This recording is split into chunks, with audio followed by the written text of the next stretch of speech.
Got it. What other expressions should I know? Here's one. Gobsmacked. This means very surprised or shocked. Gobsmacked? That sounds funny. It does. I was gobsmacked when I heard the news. It's very expressive. I like these colorful words. British English has many colorful expressions. Here's another. Gutted. This means very disappointed. Gutted? Like from your gut?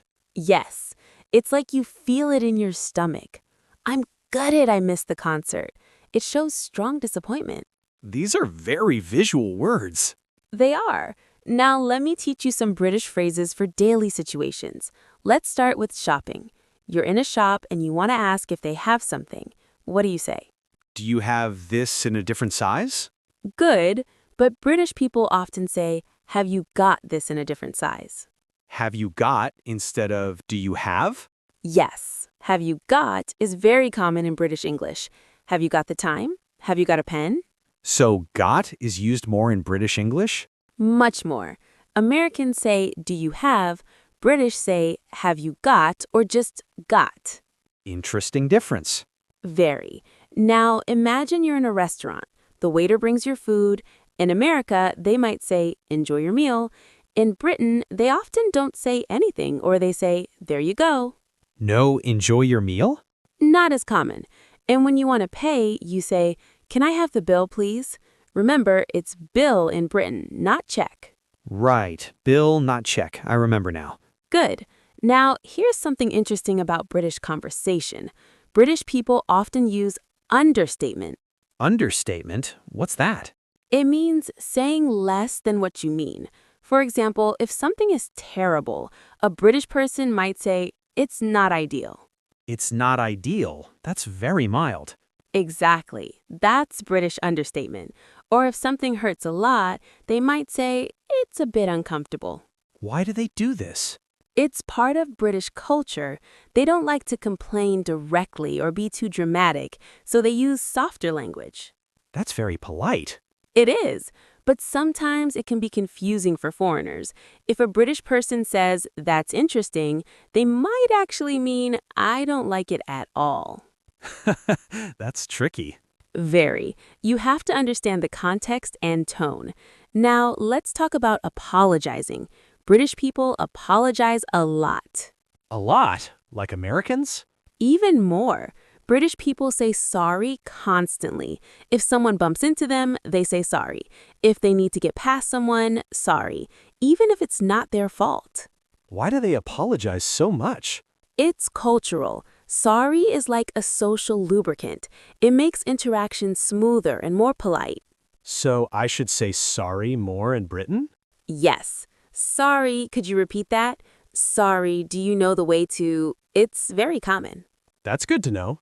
Now, let's practice some British conversations. I'll be a British person, you respond. Ready? Ready. All right, how's it going? Yeah, not bad. You? Brilliant, thanks. Fancy a cuppa? Wait, cuppa? What's that? Good catch. Cuppa means cup of tea. British people love tea, so cuppa is very common. Fancy means would you like? So fancy a cuppa means would you like a cup of tea? Exactly. Let's try again. Fancy a cuppa? Yeah, lovely. Thanks. Brilliant. Milk and sugar? Just milk, please. There you go. How's work been? Quite busy, actually. I've been knackered. Excellent, Jay. You're using British English naturally. Quite is another British word. Americans say very or pretty. British people say quite. Quite busy instead of very busy. Exactly. It's quite cold today. That's quite interesting. Very British. I'm learning so much. Good. Let's try another scenario. You're on the tube in London. It's crowded. You need to get off. What do you say? Excuse me? Good. But British people often say, sorry, excuse me, or sorry, coming through. Always with sorry. Always. Now, someone steps on your foot. What do they say? Sorry. Correct. And you say, It's okay. good, or no worries, or that's all right. Now, let's talk about the weather. This is a huge topic in Britain. The weather? Why? British people talk about weather constantly. It's the #1 small talk topic. The weather in Britain changes a lot, and it's often rainy. So what do they say about weather? Common phrases, lovely day, isn't it? Bit chilly today. Typical British weather, or at least it's not raining. They talk about rain a lot? All the time, because it rains so much in Britain.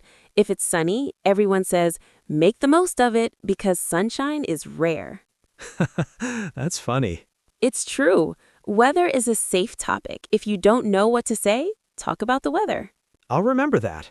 Good. Now, here's an important phrase. Bob's your uncle. What? Bob's your uncle? What does that mean? It means, and there you have it, or it's done, or that's it, simple. For example, just press this button, wait 5 seconds, and Bob's your uncle. It's working. That's such a strange expression. Very British. Nobody knows exactly where it comes from, but everyone uses it. Can I use it? Absolutely. It makes you sound very British. Another fun one is taking the mick or taking the mickey. What's that? It means making fun of or teasing. Taking the mick means, are you joking? Are you making fun of me? So if someone is teasing me, I can say, are you taking the mick? Exactly. It's playful, not serious. Another one is chuffed. This means pleased or happy. Chuffed? How do I use it? I'm chuffed about the promotion. I'm well chuffed. It shows you're really pleased about something. British English has so many unique words. It does. Here's another one. Mate. This means friend. Like buddy in American English. Exactly. All right, mate? Thanks, mate. My mate told me. Very casual and friendly. Can I call anyone mate? In casual situations, yes, but not in formal business settings. With friends, colleagues you're friendly with, strangers your age, all fine. Good to know. Now, here's something about British politeness. British people often use questions instead of direct statements. What do you mean? Instead of move please, they say, would you mind moving? Instead of open the window, they say, could you possibly open the window?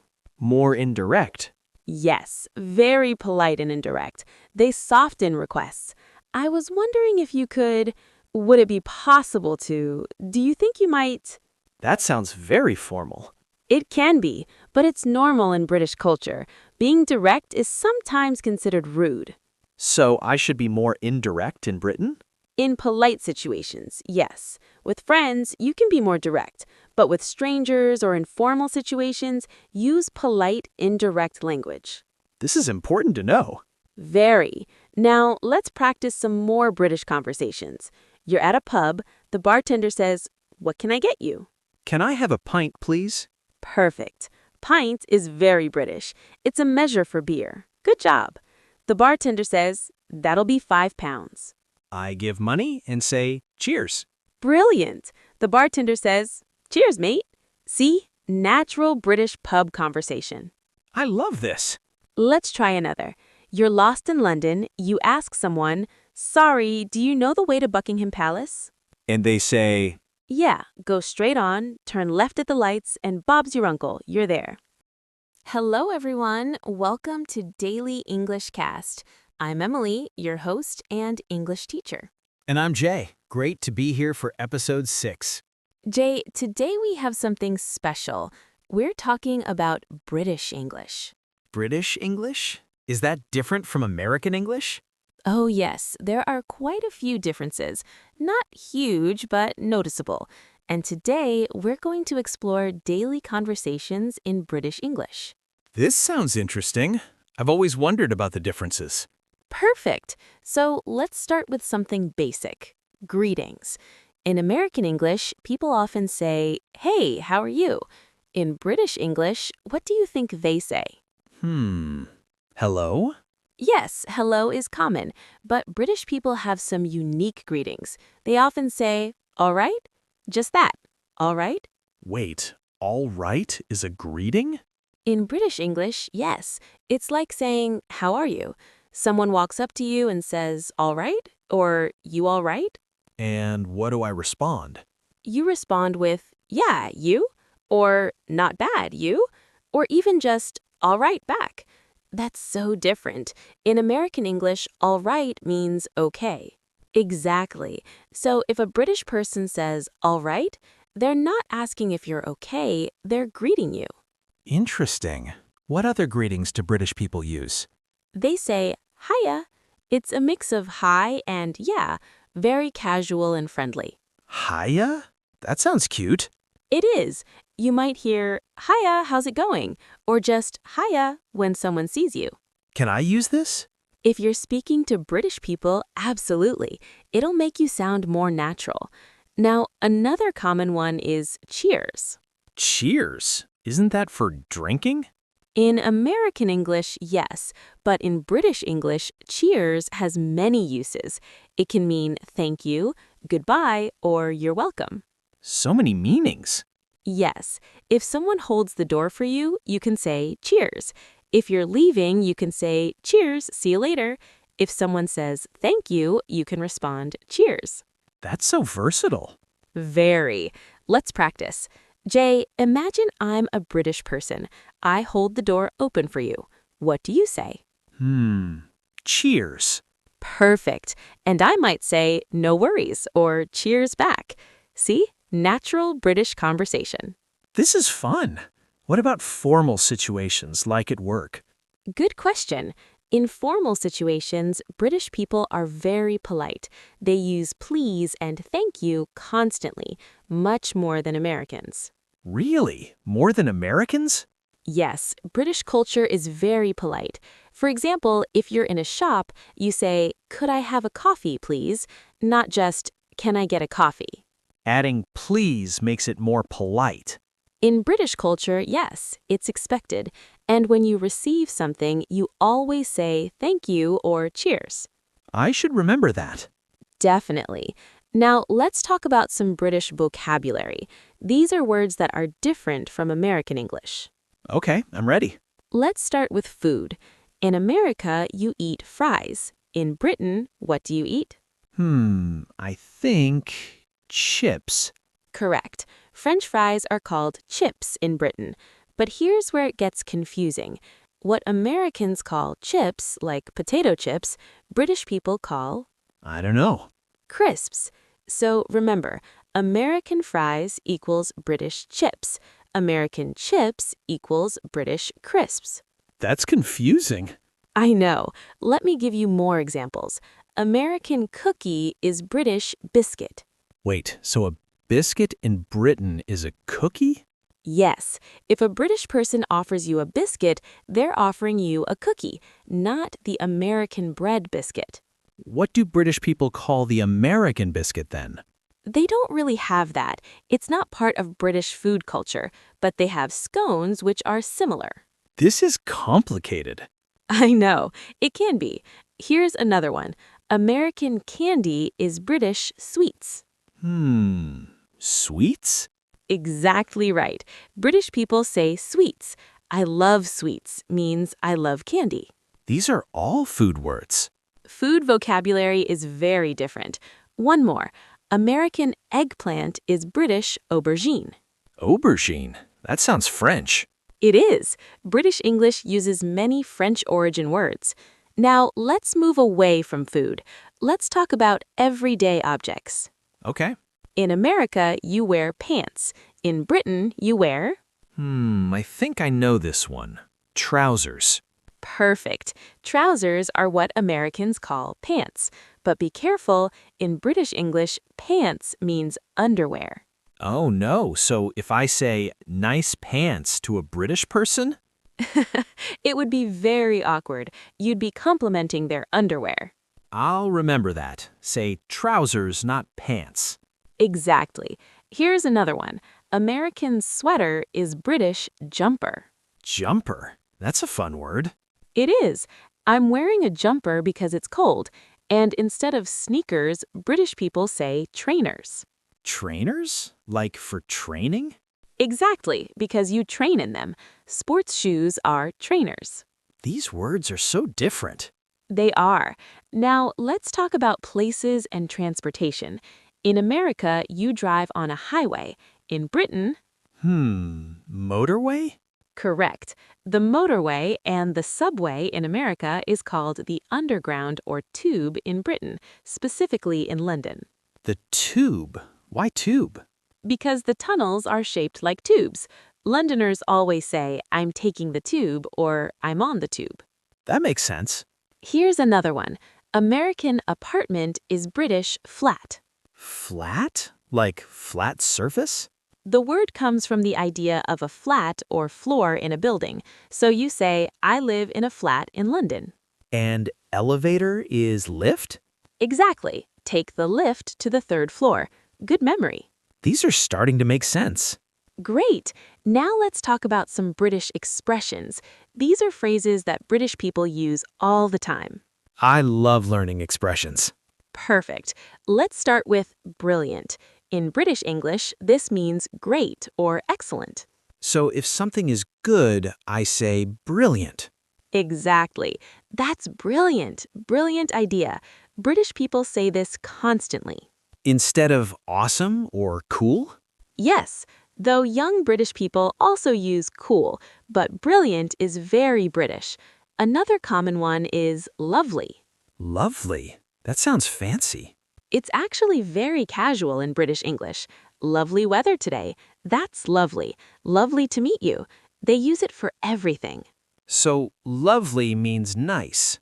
Basically, yes, it's a positive word for almost anything. Now, here's a fun one. Knackered. Knackered? What's that? It means very tired or exhausted. I'm absolutely knackered. British people say this all the time. So instead of I'm exhausted, I can say I'm knackered. Exactly. It's very casual, so use it with friends, not in formal situations. Using Bob's your uncle. Exactly. And you say, brilliant, thanks so much. They respond, no worries, mate. This is fun. I feel like I'm in Britain. You're doing great. Now, one more important thing. British people often end sentences with question tags. Question tags? Yes, like, isn't it? Haven't you? Didn't they? They add these to the end of statements. Can you give examples? Sure. It's cold today, isn't it? You've been here before, haven't you? They arrived late, didn't they? So it turns a statement into a kind of question. Exactly. It invites agreement or confirmation. British people use these constantly. How do I respond? Just agree or disagree. Yes, it is cold. No, I haven't been here before. Simple. I'll practice these. Good. Now let me teach you one more very British phrase. Mustn't grumble. Mustn't grumble. It means I can't complain or things are okay. If someone asks, how are you? You might say, mustn't grumble. Why do they say this? It's that British understatement again. Even if things aren't perfect, they say mustn't grumble. It shows resilience and not complaining. Very British. Very. Okay, Jay, let's review everything we've learned today. Great idea. There was so much. Let's start with greetings. What do British people say? All right, and hiya. And they use cheers for thank you, goodbye, and you're welcome. Perfect. Food vocabulary. Fries are chips, chips are crisps, cookies are biscuits, candy is sweets. Excellent. Clothing and objects. Pants are trousers, sweaters are jumpers, sneakers are trainers, and pants means underwear in Britain. Right. Don't forget that. Transportation and places. Highway is motorway, subway is tube or underground, apartment is flat, elevator is lift. Great. Common expressions. Brilliant means great, lovely means nice, knackered means tired, gobsmacked means shocked, gutted means disappointed. Perfect. And some unique phrases. Bob's your uncle, taking the mick, chuffed, mate, cuppa. Wonderful. And important cultural points. British people use have you got instead of do you have. They apologize a lot. They use understatement. They talk about weather constantly. Excellent summary. And they're very polite, use indirect requests, and add question tags. This was so helpful, Emily. I'm glad. British English is fascinating. It's different from American English, but both are correct. Should I choose one to learn? Not necessarily. Understand both. Most importantly, be consistent. If you're writing or speaking, stick to one style. Don't mix them. That makes sense. And remember, most British people understand American English, and most Americans understand British English. They're not that different. That's reassuring.